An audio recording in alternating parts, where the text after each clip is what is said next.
So, good morning, everyone. Here we are with another Bristol Life Business Club, emerging into the new world, sponsored once more by our friends at Bevan Britain. I hope you're in good shape, all things considered. I'm Greg from Media Clash, publishers of Bristol Life, amongst others, and we just can't wait to start publishing again. The first issue of Bristol Life will be back on September the 18th, and we really look forward to chronicling and celebrating this amazing city once more from them. Well, once these business clubs were about tales from the lockdown in those dim and distant days of May or June, which seem years ago already. Now we're focused on that emerging into the new world, what it is going to be like going forwards. So this morning's session will be a little bit looking backwards about how people have responded, but really about what we're now doing differently, because we're all, I guess, habituated to these odd times, nearly 140 days since lockdown started, unconscionable. It's about those plans for the autumn. These are days when doubt is uncomfortable, but certainty is absurd. So we're all just having to get on with it in the way that we can, as best we can. Before we start with our illustrious panel this morning, a few notices for you. A couple of pieces of big events news from us as a business. Bristol Life Awards.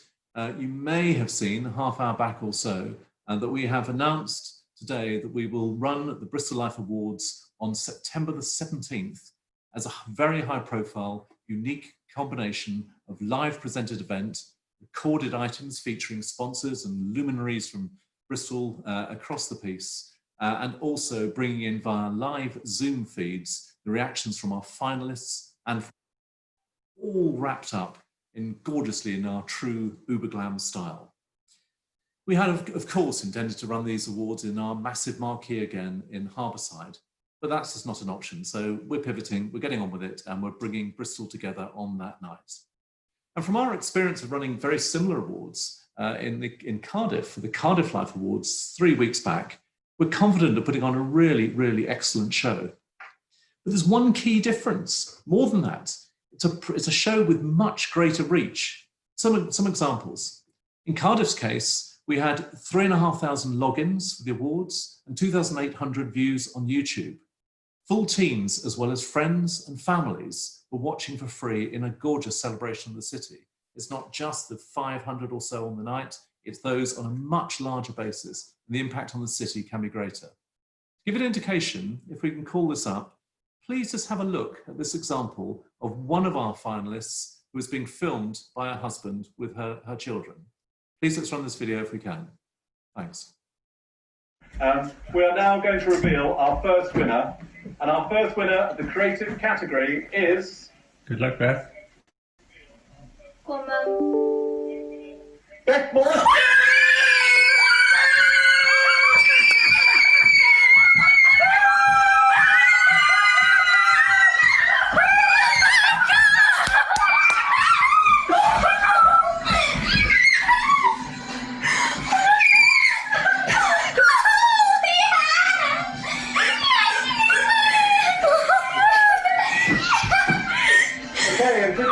On screen.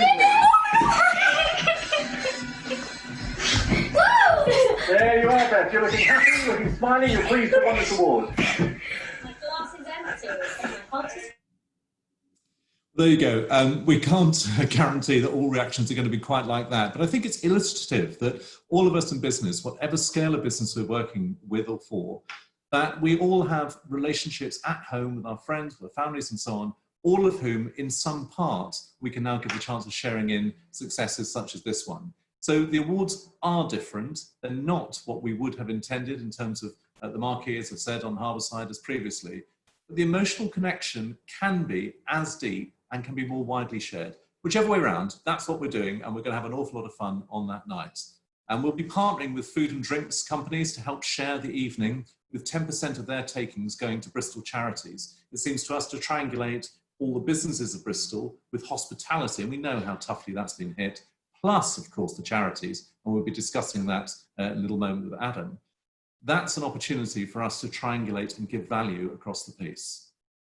I do want to say specifically one other point. We've had absolutely superb support from our sponsors, support and understanding from our sponsors, absolutely led from the front by our headline sponsor, Marsh Commercial. Thank you. Our other piece of news on the events front concerns the Bristol Property Awards. As announced last week, these have now been put back to the 12th of February at Ashton Gate, and nominations have likewise gone back to September 30th. We think that rather than cling on and keep delaying, it's better in the belief that we might be able to run them eventually. It's better to say, no, we're going to stick them back away and into the new year when it is most likely that these sorts of events will be able to run. We can say that with a degree of confidence, given all the caveats that inevitably we have to place on any activity for all our business areas. And again, we have had quite remarkable support from our headline sponsor and all our sponsors. Our headliner in the Bristol Property Awards is Smith & Williamson. To them and to all our other sponsors, thank you. One way or another, I think we all realise we can't do all that we've done previously, so we're going to make the most of what we can do and make it absolutely work as best as we all can. We also have quick upshot, whatever. We have a very special first-time combined Bristol, Bath, Cardiff and Exeter Business Club just this Thursday at 11 a.m. with an absolutely extraordinary speaker, Anthony Gruppo, the UK CEO of Marsh Commercial, our headliner in Bristol, as said. The format is very much in conversation with, and we'll be covering a whole load of areas from motivation to management, strategic thinking, the benefits of teams thinking like owners of a business. And having interviewed Anthony before, I can absolutely recommend this to you. It will be a particularly valuable and challenging in a good way session for anyone, whichever type of business and wherever in terms of hierarchy they are within that business. Please join us Thursday, 11 o'clock, free, of course. Please remember, I'll bang the drum again, please remember that Bristol Life is returning on September the 18th, and that first issue back is going to be particularly high profile. If you want to be part of it editorially, creatively, please contact Derry Robbins. She, and like our other members of the team, will be intermittently back on email and back working over the coming days. But please make contact so that you can be included where we can in that first issue. And of course, please contact Neil Snow commercially. We rely on the support of Bristol businesses, and we want to be able to showcase you in that first issue back, particularly given its profile.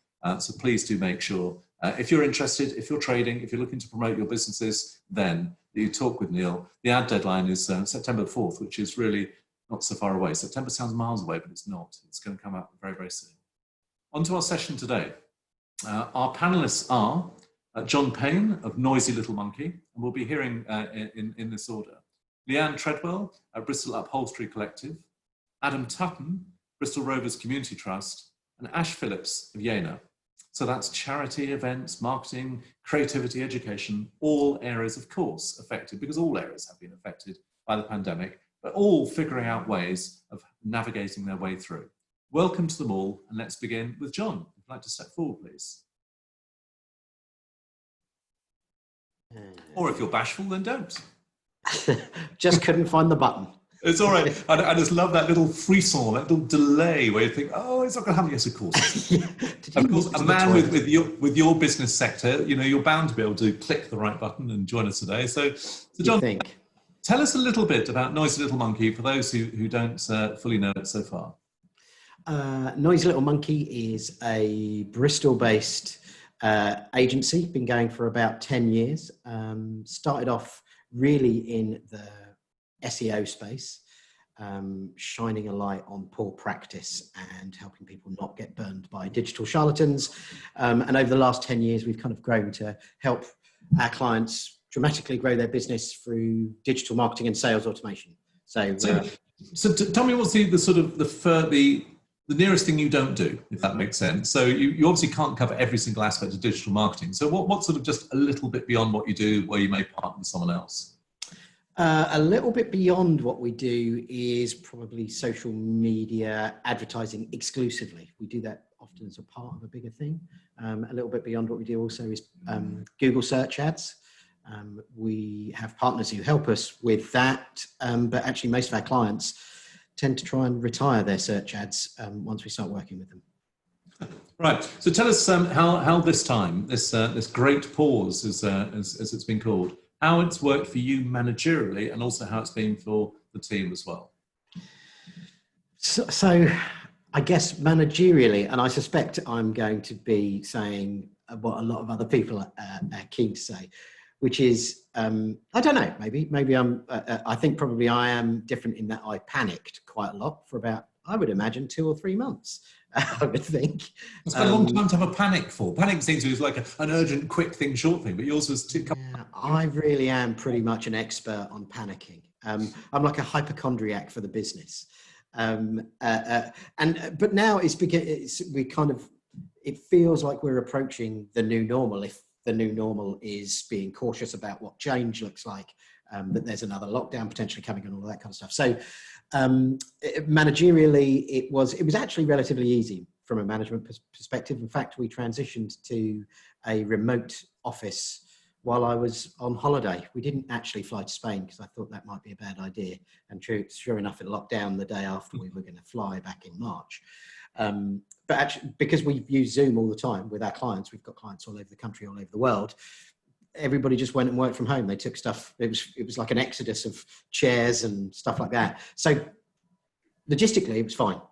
But we're a creative business. We have ideas, we strategize, and then we do stuff and we iterate. And so I think the biggest friction for us has come from not being in a room with your peers and how have you attempted, if not to replicate, because you can't replicate as such, but that creative process, that happenstance, the spark, the conversation and so on, Zoom and Teams are fine up to a point. What else have you been doing to try to integrate that? You know what, other than Zoom, not much, but we do it in a different way. So we straight away, everybody realized that one Zoom at the end of the day doesn't work.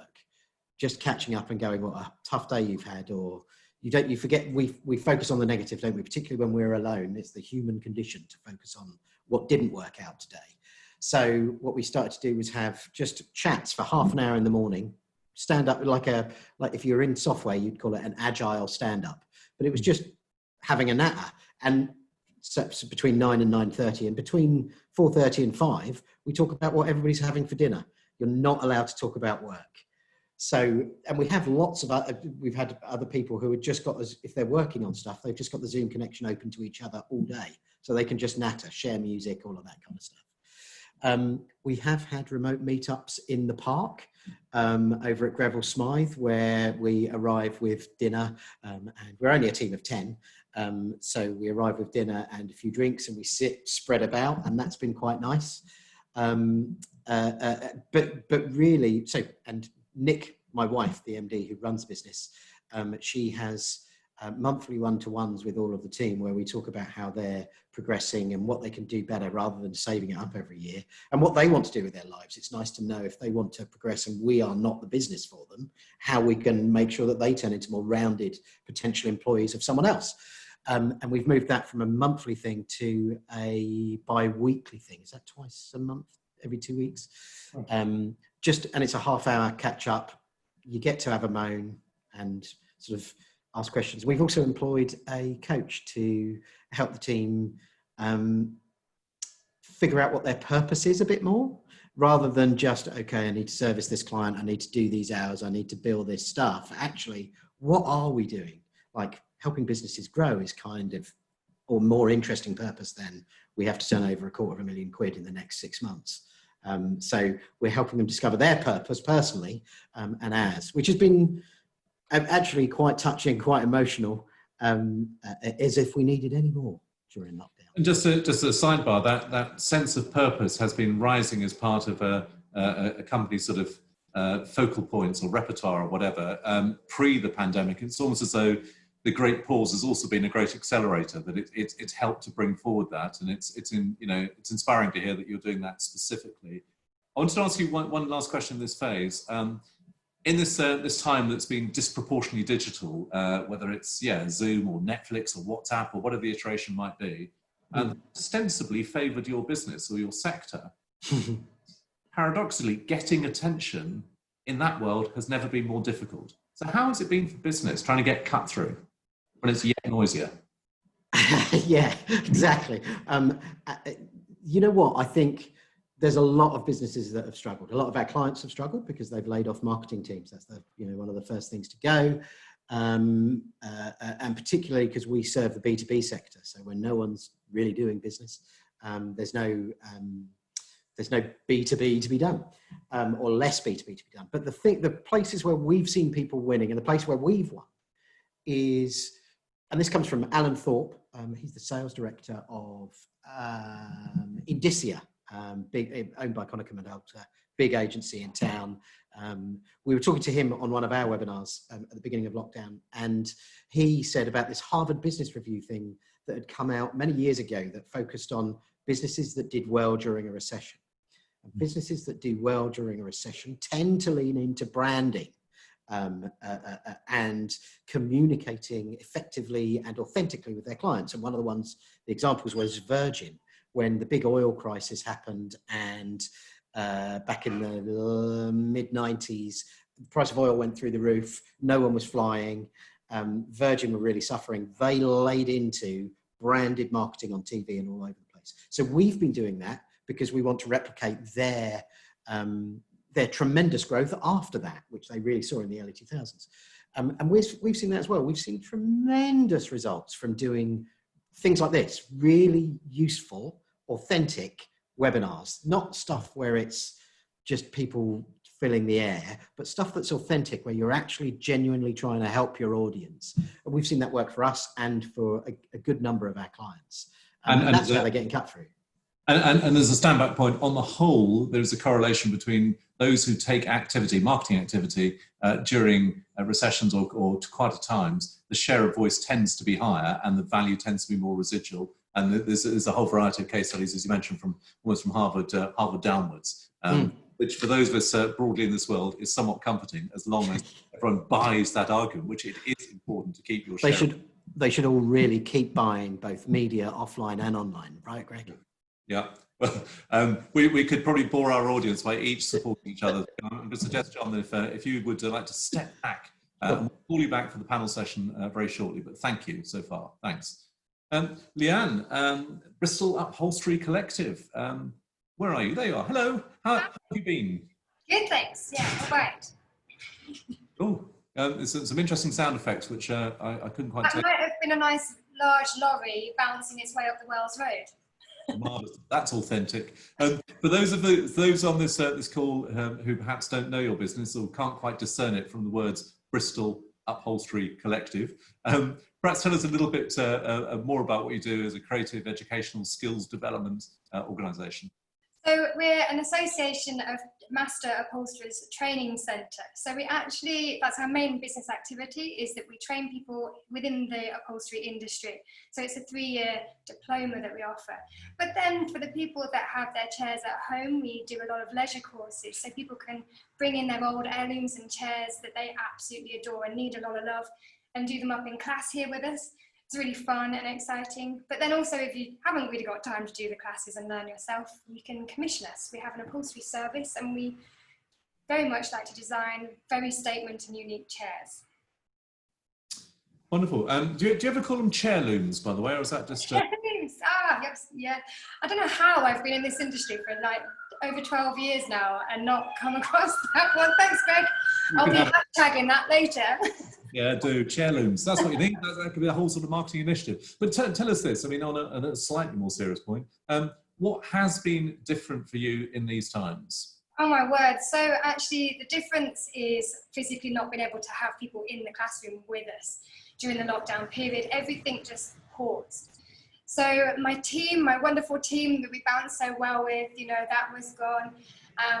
Of course, on WhatsApp and various different things, we kept in touch whilst they were all furloughed. And our students, everything got paused basically. So we've been, therefore I've spent most of lockdown preparing the classroom. So it's following government guidelines to be able to get people back in here. Now, fortunately, we have quite a large space here. So I've been making individual workstations. I've been installing more compressor air lines. You can just see them above me in the ceiling there. That's the air compressors for our staple guns. More sewing machines, and minimising the sharing of tools. Sharing is not so caring right now, right? So I've been getting everything ready in that sort of sense to welcome people back safely, and rearranging the calendar. So a lot lockdown for me was reflection, reorganizing and trying to think ahead of where we would be okay. First week of lockdown was a lot of spreadsheets, looking at projections, seeing quite how much of a gap in the calendar was going to cause us harm. Because obviously being a school, we run an academic year. And so obviously you can't buy back 3 months of the year in terms of your cash flow and everything else in terms of the business. So it was very important for us to get a level head on that front and know where our boundaries were in terms of what was safe for us as a company. And we did that really well. So did you get external advice? And if so, if you want to give them a shout. I've got an amazing team. So you only kind of see half of the team when you're here in the workshop with us and on social media. There's my amazing tutors, Tom and Harriet, and they're also upholsterers too. But then behind the scenes, I actually have a business manager that works with me. I'm a very I like to have a big vision. And so quite often she helps me strategize and plan, but also keep an eye on the legalities of the company and help me develop in the direction that I want to. She's been absolutely cool, calm, collected. We work so well together. And also I have an excellent team of bookkeepers and accountants that really understand the company. They understand what happens when and how it all works. And they were straight on it and very reassuring. It was great. Yeah, I suspect that you, like many of us, probably have a yet higher regard for bookkeepers, accountants, credit yes. than ever previously. The mind of a bookkeeper and keeping all those records. What? As a creative, I just tend to, hammer things a lot and kind of dream up kind of unrealistic ideas, but they're the ones that really help me hone it in and go, actually, it is realistic. So, yeah. So tell me this is news all of half an hour ago or so, but what, out of interest, what do you make of this Bristol Life Awards news that we're running on September 17th as a combined virtual stroke live event? I think that is good news. Watching that video in the intro, it gets you going, doesn't it? Oh my word, the joy and the suspense, it's all still there. And of course, the event itself is so glitz and glam. But to have your family, in and around with you as well, that's not really something that would happen at the event. I'm really excited. I'll be tuning in, definitely. Tuning in and quite possibly dressing up as well, because we're encouraging people to be very much uber glam on the night. And this is the thing. I'm probably going to be more confident to put on my biggest ball gown ever. Tell us just in closing how your team has been, how they've responded, both from a sort of professional point of view, but also personally, how they've coped with these times, how you've reassured and so on. My team, they're all so different in the ways that we work and also in terms of our personal, setup at home. So there's children to juggle, and that's been quite a pain with, childcare. But actually they're all so enthusiastic and passionate makers. So a lot of their time in furlough has been spent making. So they just non-stop. They're just so obsessed and passionate about what they do that it tends to be that way. And actually everyone behaved and responded to the kind of lockdown going into that. We all pulled in our unique qualities as a team. We're very different, but that really makes us a whole. So I'm pretty good in a crisis. I like the uncertainty of things. I like to think on my feet, and I kind of get energized by that. So I found that I had this extreme kind of excitement going into lockdown, which, don't know what that means. And then actually there was, Harriet, who's very good at planning and making sure that the thorough nature of everything is in place. And when we're looking that far ahead of how we can problem solve. And then Tom is an absolute legend of a problem solver. So many ideas everywhere. And then of course, my planning expert in my management team was just totally such a good gel. And then of course, actually I need to thank the students, because the community that we have here, they're also supportive, and actually that flexibility and determination and support that they showed collectively, this wasn't too much of a crisis. Actually, it was I wouldn't say it was easy, but that almost sounds like an awards acceptance speech to me. Thank you. Ticked all the boxes, but your infectious enthusiasm and so on has shone through just in this short chat, and I'm sure that's been one of the things that's buoyed you up and your your team and customers and so on. Leigh-Anne, we'll come back to you in a minute, but thank you. Thanks. Thanks. Let's bring in Adam Tutton from the Bristol Rovers Community Trust. So Adam, when you're there, there you go. Hello. Hey, Greg. How are you, sir? How are you this morning? Yes, very well, very well. Just sort of trying to get things running again.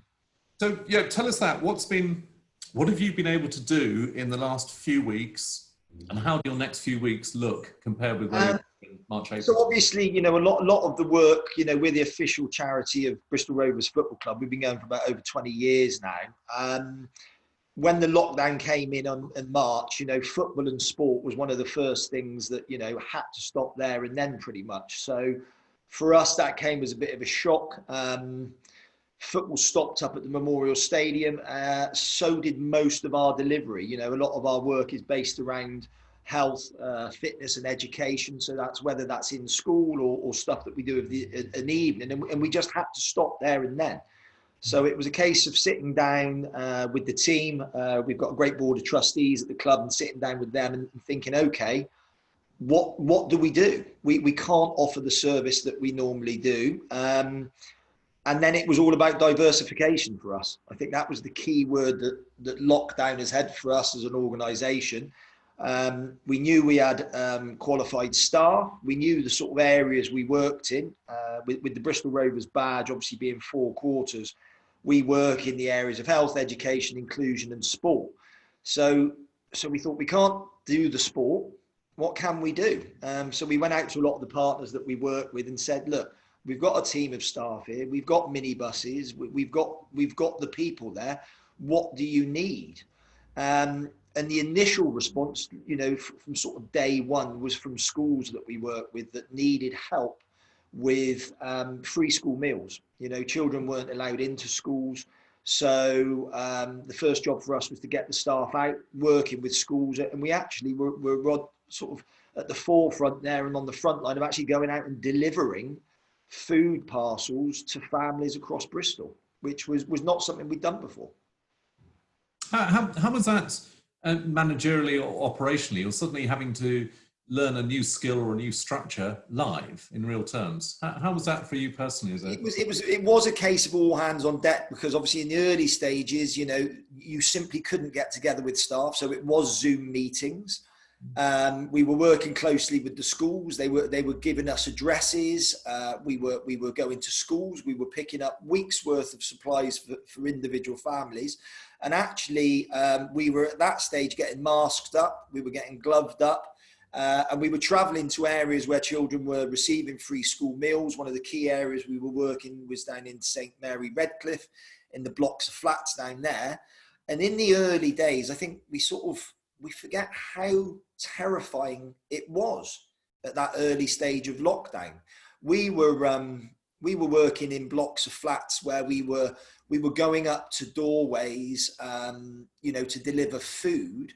Families were too scared to come to the door at that stage. And we particularly found that with some of the BAME families that we work with. You know, culturally, perhaps there was a language misunderstanding, but there was a true fear of the virus, that we would have to knock on the window, you know, which was probably scary in itself, you know, people turning up with masks and gloves on, and leave food at the doorways. Before walking away, you'd see a head pop out the door and food would be taken.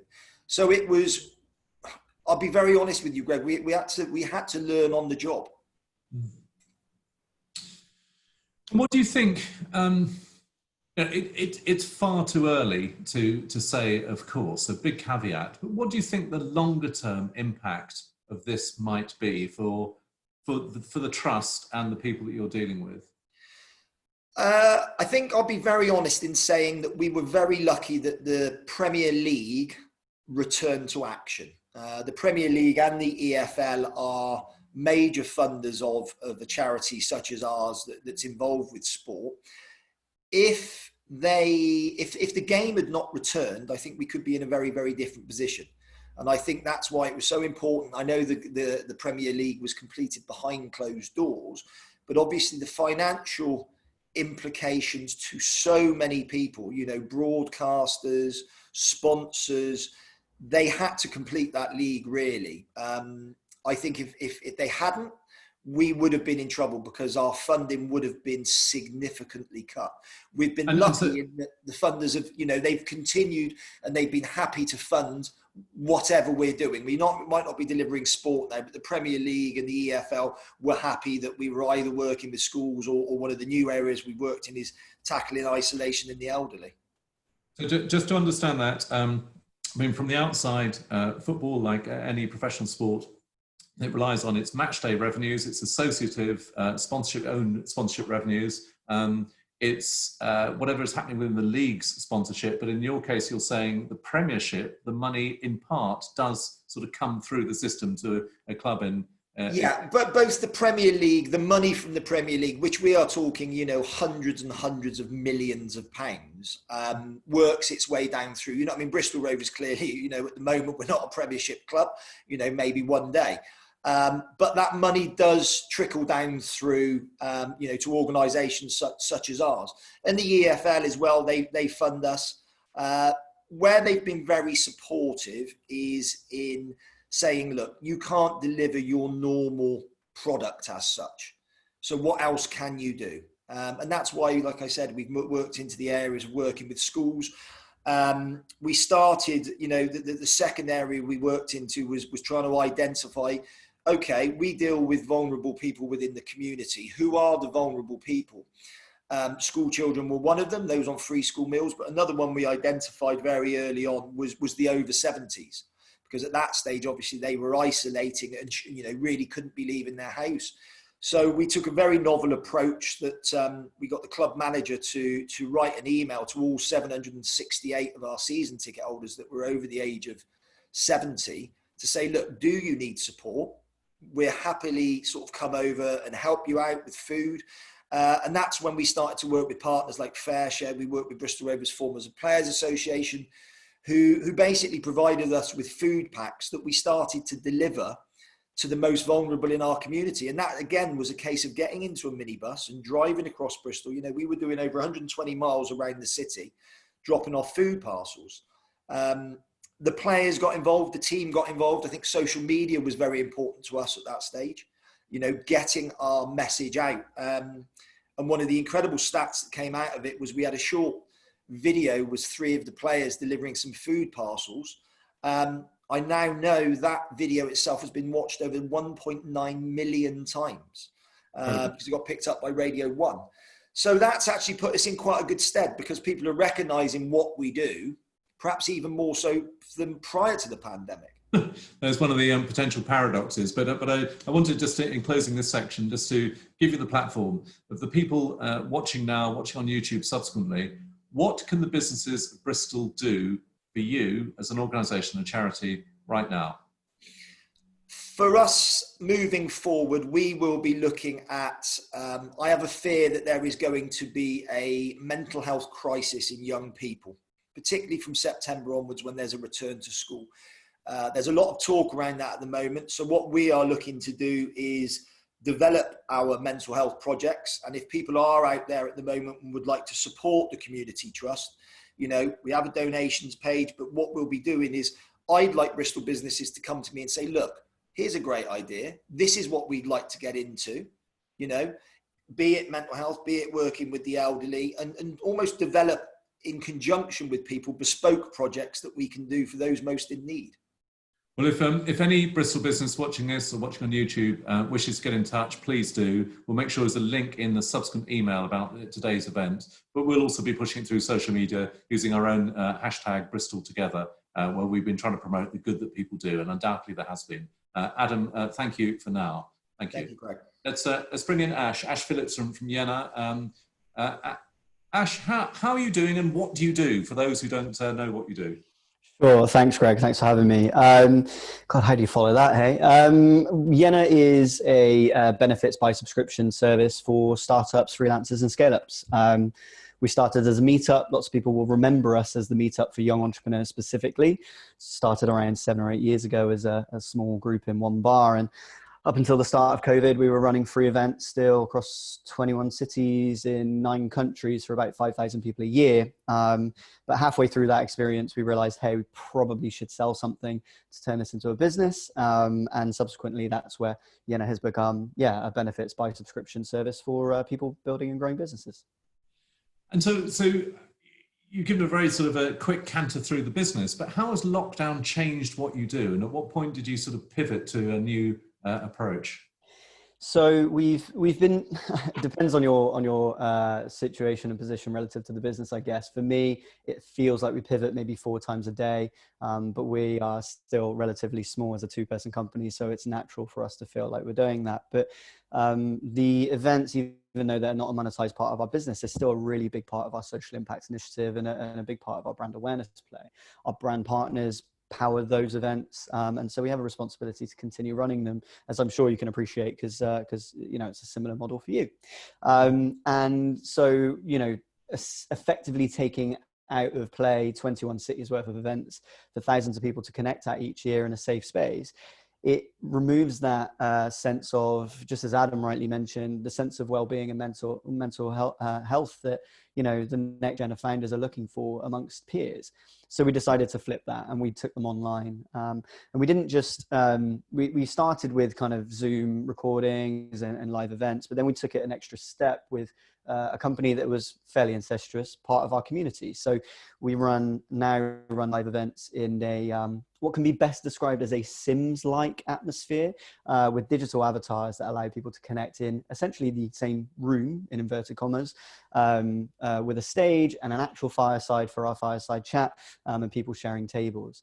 What we found as a result of that is that actually there are potentially more people attending those events, because that physical capacity that's required to be in those rooms, that actually often puts a barrier up for people that deal with anxiety and social anxiety, means they can attend those events without actually physically having to be there. So if there's people that are isolated physically, disability or geographically, or isolated from a well-being point of view, personality-wise, they can still attend those events and engage. And so it's actually... Also, it's probably the wrong expression, but also isolated by time. That sure.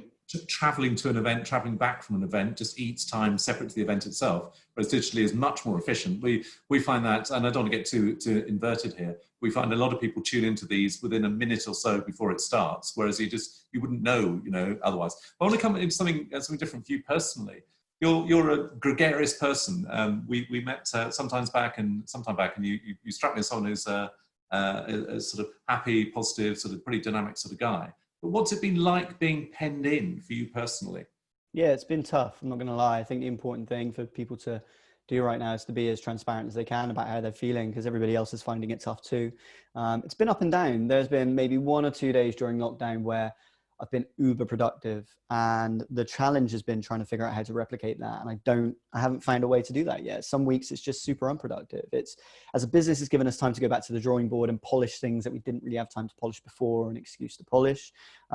It's given us time to perfect the ability to run the business remotely. My business partner's in London, and I'm here in Bristol. So we're doing that we're doing it using daily stand-ups, just like John said, but move that to twice a week now.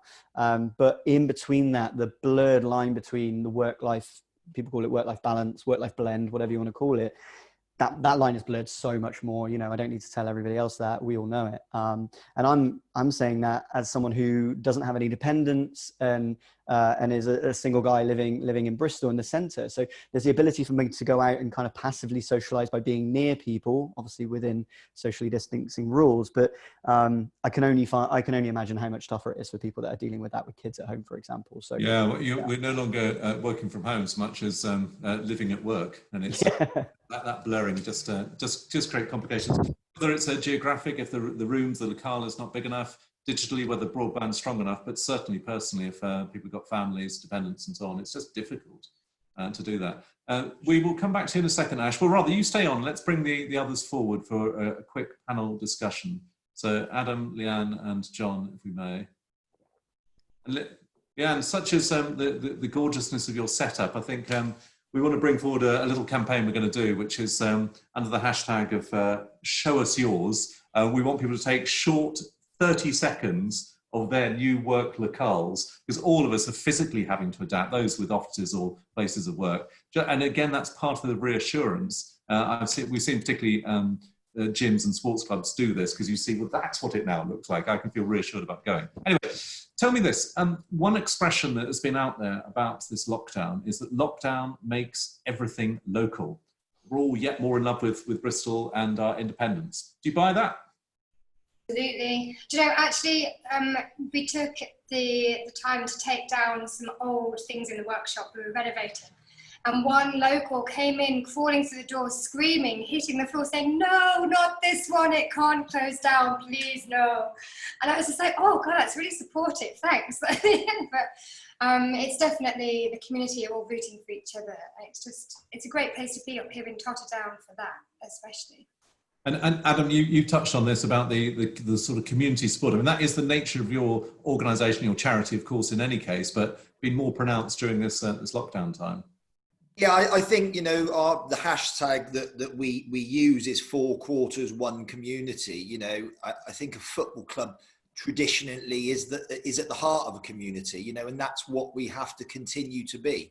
The feedback we've received, obviously, it has gone down very well. You know, people like that support, and, you know, we need to be providing it, and we will continue to do that as long as necessary. So John, very much buy locally, support your independence. You don't know what you've got till they've gone, except, of course, a chunk of your business is national, even international. What do you think of that? You know what, I hate to bring another downer onto it, but with Brexit coming around the corner, we're seeing a lot of contraction from abroad. But that's, to be honest with you, we're seeing equally more people coming to us from the local business. And we've loved working in Bristol. I'm not a Bristol local, as you can tell by my accent, and I'm absolutely in love with South West, Bristol in particular. And we've always tried to champion Bristol businesses. And as such, I think probably 85% of our income comes from locally. So yeah, we really need and when we say really need, we're also really grateful for the fact that Bristol has that community. It had it before COVID. I come from Hampshire, and I don't want to badmouth Hampshire, but blimey, no one gave a toss. And you come to Bristol and everybody cares about buying locally already. And even more so now. It's just wonderful. Yeah.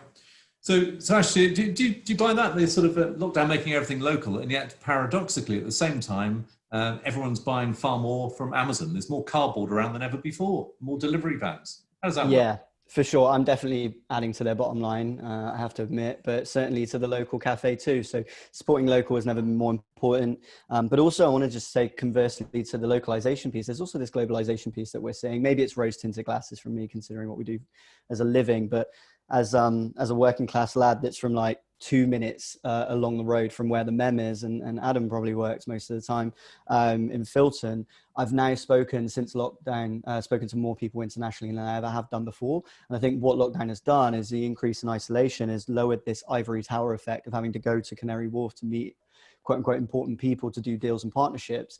I'm seeing the human side, just as you said about people's localization. There's my kitchen. You're seeing more human aspects. I've seen more babies. I've seen more pets than I've ever seen before. And it's all about doing business with people. That's what it's all about. So yeah, conversations for Bristol to be supporting local are super important. But I also think we need to bat entirely to our weight and act on a global stage as well, competing with the likes of San Fran, New York, Boston, Paris, Berlin, etc. That sense of levelling, and you know, there's a slightly crap expression about we're all in it together, which I think is a bit misleading. But nonetheless, that sense of levelling, that we are all flesh and blood. We all have, you know, whatever locale we have, our rooms, and that some of the facade of business, both literal in terms of building, but also brands, has just dropped down. We have a sort of a slightly purer sense. But I want to come onto that on a more enduring basis. What do you think the bigger changes might be? Not necessarily from your own sectors, but about, you know, potentially the values of a society. Do you broadly buy the argument that we've all learnt, we're being more supportive, accommodating, thoughtful? Alternatively, as soon as we bloody can, we're going to revert to being atavistic car drivers and devil may care and do what we can. What do you think? Anything? I'd like, you know, obviously I'm speaking from a charity sector where I'd like to think that compassion existed anyway. But I do hope that the compassion that has been shown continues, you know, and that might just be the start with clapping for the nurses, you know, just showing compassion and thanks. You know, I was a little bit worried, really, and I perhaps sometimes I talk from slightly different sides than some of the other guys on here at the moment, you know, where it's, you know, it can be looked at as a financially driven industry that you're in. You know, for us, if we get the funding, it goes back to people. I don't know. A strange one I've said to a few people is, everyone always used to say to me, I'm so busy, I can't do this, we can't do that. And it seemed that we have had this lockdown for 4 months and the world hasn't stopped spinning. You know, now we could say, you know, that's going to come back because someone's got to pay for that at the end of the day. And I'm sure, you know, taxes over the next few years will show that. But that is one of the things I've taken of this, is that perhaps we can just slow down a little bit. Perhaps we can be a bit more compassionate. I think the world would be a better place for it. Whether that is going to be the case in a few months' time, I don't know. As you said, Greg, it could well revert exactly back to where we were before. Just manic, go, go, go. What's your take, John, either on the specific point about sort of speed stroke busyness, but the underlying point about compassion and thoughtfulness? Yeah, you're kind of or Adam was kind of preaching to the choir there for us. For me, one of the reasons we set up in business is we wanted to do something where we could be credible and authentic and trustworthy and honest about stuff. So I really hope that it continues to be like this, because businesses with that as their heart, like Yena, I know, like that kind of that openness at the core of the organisation, just makes everything so much easier as to the person who's running it, and actually it attracts those sort of people to you. Again, it plays to that wider thing about Bristol. There is an openness about this city that attracts those kind of people, I think, more than other places. Will it last? You know what? Jeff Bezos made, what, 10 billion in 3 hours or something? I mean, it doesn't matter, does it? The amount of money was so colossal. I think that we're just in a different, you know, there's always been fat cats and there's always been people who do stuff ethically. And I think we're seeing that. I think we're probably just seeing there's less in the middle. There's more Jeff Bezos's Jacob Rees-Moggs. And there's probably more nice little guys like us, little guys, gals, teams like us. And then there's less in the middle because we're seeing that kind of polarization. Yeah, I mean, in value terms, society's never been more bifurcated in terms of where the wealth resides. It's a tiny percentage owning a huge proportion, and that has risen, precisely as you say, because of the way some elements of the stock market, American tech stocks, at that. Leigh-Anne, what's your thoughts on this? I mean, I know we would all wish it, or at least I'm strongly imagining you would wish it. But come on, it's just pie in the sky, isn't it? We've all got to earn a crust. We're going to have to do what it takes. We have our sharp elbows out. The world will revert, won't it?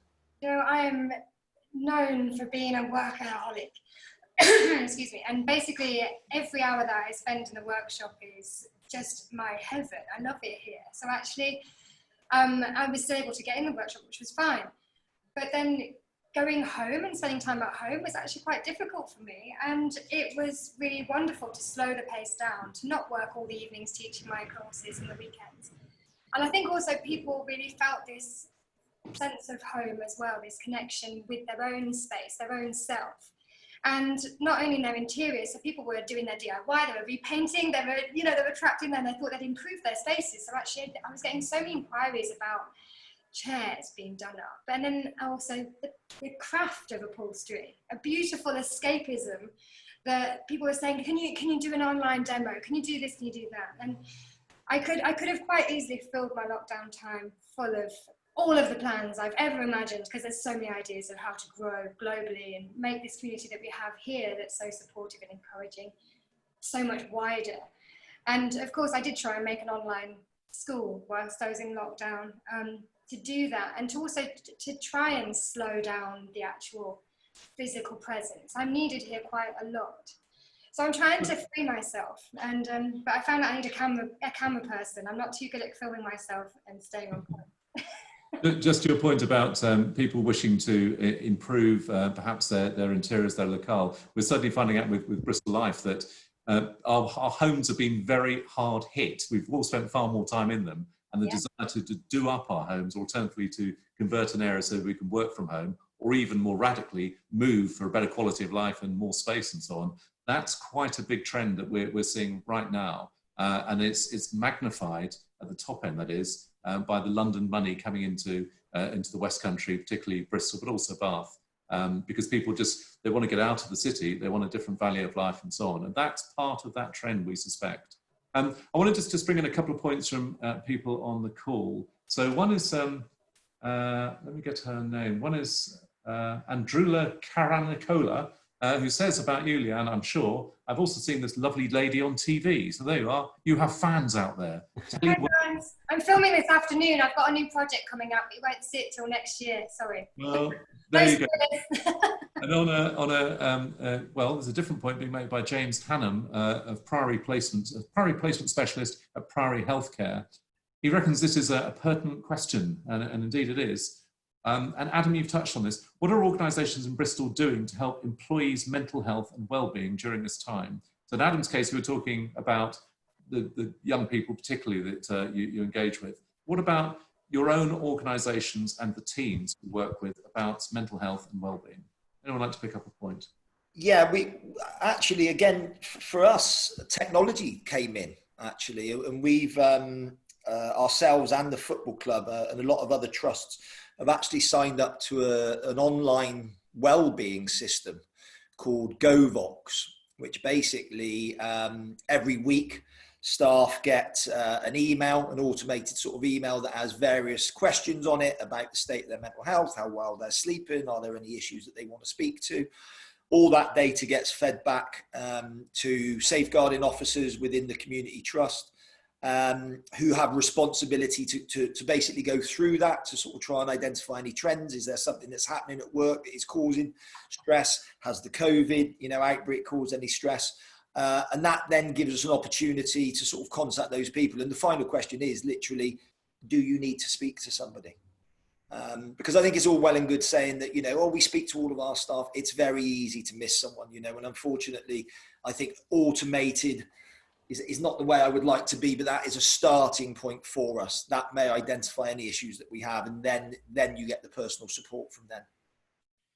So in a broader sense, the duty of care absolutely, of course, extends to mental health, particularly in current times, where people are the physicality of working from home is one thing, but the psychology of that, the detachment, lack of connection and so on. I think I mentioned it earlier. I think, we are, I hate to say it, I've got a horrible feeling we're going to have a bit of a mental health crisis. I particularly think in the young, because you're going to have young people that have not really been, socializing as they normally do. I think there's probably been an effect on physical health through lack of exercise. With the best will in the world, probably people haven't done the stuff that they would have normally done. Certainly children is difficult to do. You can't go out and play football with your friends. You can't go climbing the trees, that sort of thing. So come September, when these young people return to school, I do hope that schools and organisations are prepared for what's going to come, because I think it could be difficult, could be a difficult time. Can I ask any of the other panellists about either specifically in your organisations or more sort of generally about the mental health issues, any good practices you've heard? We've heard from Adam specifically there, or observations about the apparent or maybe inevitable rising tide of mental health issues. Yeah, we've been practicing output only working for quite a while, which is a joy that we can experiment with as a tiny company. But what that means is rewarding efficiency. We have our tasks, we get them done, and if we get them done, then we can go about our day. And we can also work at times that we are more productive in line with our own circadian rhythms. I'm not great in the morning, I'm better in the late afternoon, and so we can work in line with those. And so since lockdown, we've been over-indexing on communication. We've been talking way more than we're supposed to be or usually would be via platforms like Slack. And that's made I'm an optimist, and so I'm going to take the silver lining route here, but it's made us way more sensitive to human emotion, and it's hard to get context through these digital platforms. So have to be really, really aware of what someone's feeling at any given time. But what that means is that the first in-person conversation I had with friends, which was on the weekend on Saturday, it just seemed way more connected. We were asking more emotional questions and reacting in a much more deep way. And so, as I say, it's probably an optimist view. People may have gone a little bit inside themselves here, and certainly agree with Adam's, anxiousness about potential mental health challenges coming up later in the year, and certainly for young people. But I also think that for the people that have reacted to this, there will be an outwardly positive association going forwards. And I think the length of time, going back to your last question, will depend on the length of time and the impact of the size of the catalyst, i.e. right now, if this carries on for the next 6 months, then the effect will last longer too. But I think that this will make some small changes in a nuanced way, hyper locally for people in their own friendship-based communities. And then we'll start to see over time different changes after that. Just to that point about hyperlocal, I think we probably use it in a slightly different context, which is that the walk within 10 minutes of people's work, their homes, that's where much more business will be done going forwards, because there'll be people working from home. So the cafes, bars, restaurants, shops, because you could do that. The city centres may well, and not just Bristol, but all places, may well have it tougher, at least near term, because you need to nip out, you need to have some air when you're at home for the reasons we talked about. And it's the hyper-local businesses in the communities which will benefit. So John, any thoughts on this area from you? No, not really, more than one of the things that I've been advocating, because it was certainly something that impacted my mental health, is probably too strong a term to put on it, but it certainly put me in a bad mood and made it difficult to concentrate, was just removing social platforms from your phone. I used to be on Twitter, Instagram, Pinterest, Facebook. God, Facebook's a sewer. Twitter, everything, Slack, getting all of that off of your phone. And I even did email for a couple of weeks as well. That was probably the thing that helped me stop panicking. And actually, I've gone back onto Twitter, but only Twitter. I have family in the Bible Belt of America, which is why I can no longer go on Facebook, because it's poisonous. We're all finding our releases and finding ways of interpreting these times. It is difficult, but what we've been struck with Bristol Life is just the good that people are doing, and that's some of the things we've been sharing with our own hashtag, and that is social media, but our hashtag Bristol Together. And by the way, it's gratifying that the council and the various bids have taken that tag, and that's now part of a wider celebration of Bristol campaign. But yes, it was originally about sharing the good that people do. And I'd ask our panelists just to close on a couple of thoughts. Maybe you start, John, with something that struck you about the good that people do. The thing that immediately sprang to mind when you asked me about this was Tiff Maddox, who is the director of a company called Rubber Republic. Big, well, they're not big, they're tiny, brilliant video agency. They create amazing TV ads, amazing social media ads. Go look them up, because they'll make you laugh. They're proper adverts that make you laugh, like in the 70s and 80s. And Tiff did a video where she directed local Bristol traders. She saw this website called The Lockdown Economy. So local Bristol traders who were trying to advertise on there, that they pivoted to e-commerce, pivoted to delivery, and she directed them in a commercial. They self-shot it on their phones, or had someone shoot it for them, and then she cut it together. And in late April, early May, it was a real tearjerker, in fact. It was so uplifting, which is something that she normally does really well. So yeah, The Lockdown Economy, Bristol video, absolutely brilliant. And it got traction and visibility all around the world. Incredible. Well, I'll tell you what, with your great reluctance about social media, you share it again, tagging it to Bristol Together. We'll reshare it as well. I've been tweeting through this, so I'm not cured. No, you're not cured. So it'll have a second coming. Ash, I don't know if you've got thoughts in Sarah, but we'll come to you third, because I'm going to come to Leigh-Anne next. Tell us something that's particularly struck you, Leigh-Anne, in these times.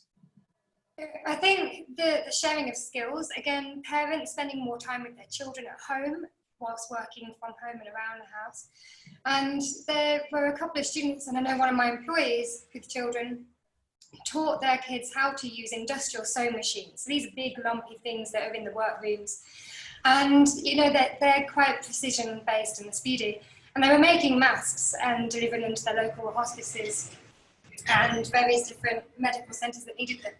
And also there was the surface pattern designers that we collaborate with. I know that I saw so much of it on Instagram of people swapping out their usual business activities and just ploughing the masks through the machines to just deliver them as far and wide as possible.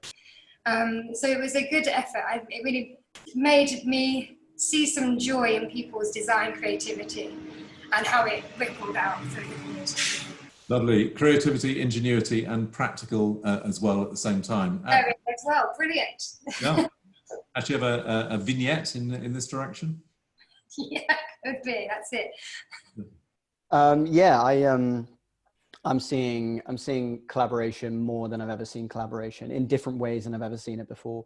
It's not monetary. It's impact first, and then monetary comes as a second.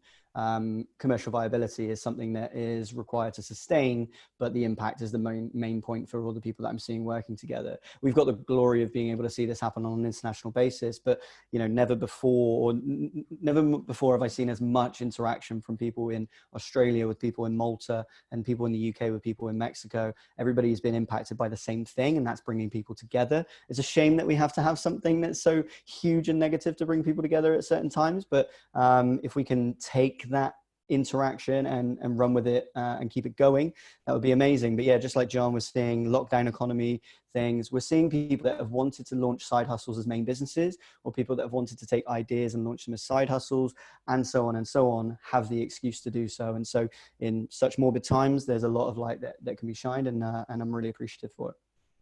Thank you. We're nearly through our hour. In fact, technically we are just through it.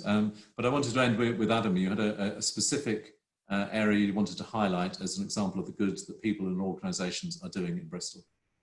Yeah, I think through lockdown, I think from my perspective, and probably that of many others, partnerships have come to the forefront. We couldn't have achieved anything that we've done during this period without the support of other organisations. And one of those that have been fantastic during the whole of lockdown have been Fair Share Southwest, you know, and the work that they've done. They've always been a great organisation, but I think it's taken something as awful as this to really put them at the forefront, you know, and shine a light on the fact that, you know, we do still have people that need food, which, you know, in today's world is a strange thing. And in a city, as we say, Bristol, I was born here, I've lived my whole life here, I'm an incredibly proud Bristolian, but the fact that we still, you know, have families across the city that, you know, need, you know, people like Bristol Rovers Community Trust arriving with a bag of food for them, and Fair Share, you know, delivering food. It's, but it has, you know, that's been a positive in a way that, you know, we've come together. Good. Well, thank you to all our panelists for your candour and openness and inspiration at times. We've all got to find ways of taking our motivation in these times. We also all have to be realistic, but where we can, to be plausibly optimistic that there are routes through this, that we are all in the same storm, perhaps all in different boats. But to our panelists, John Payne of Noisy Little Monkey, John, thank you. Leigh-Anne, Bristol Upholstery Collective, thank you. Adam Tutton, Bristol Rovers Community Trust, thanks. Nash Phillips of Yena, thank you very much indeed. Thank you also to Bevan Britton, our sponsors, once more. And please look out for that special combined Bristol, Bath, Cardiff and Exeter Business Club coming up on Thursday with Anthony Gruppo, the UK CEO of Marsh Commercial. Challenging, inspirational, dynamic and quite an extraordinary character. Please look out, of course, we've mentioned it again, that for the Bristol Life Awards on September 17th. Again, it's headlined by Marsh Commercial. It's differently uber glam and a major occasion for thousands of Bristolians to come together. Look out, of course, for Bristol Life's return on September the 18th. It's the day after the awards, effectively. And we just can't wait to get back publishing. It's what we do. It's deep in our soul to help celebrate the joys and wonders of this great city. Please do talk to us, whether editorially or commercially. This has been a Media Clash event, and this has been the Bristol Life Business Club. Thank you very much. Bristol together. Thank you. Thanks.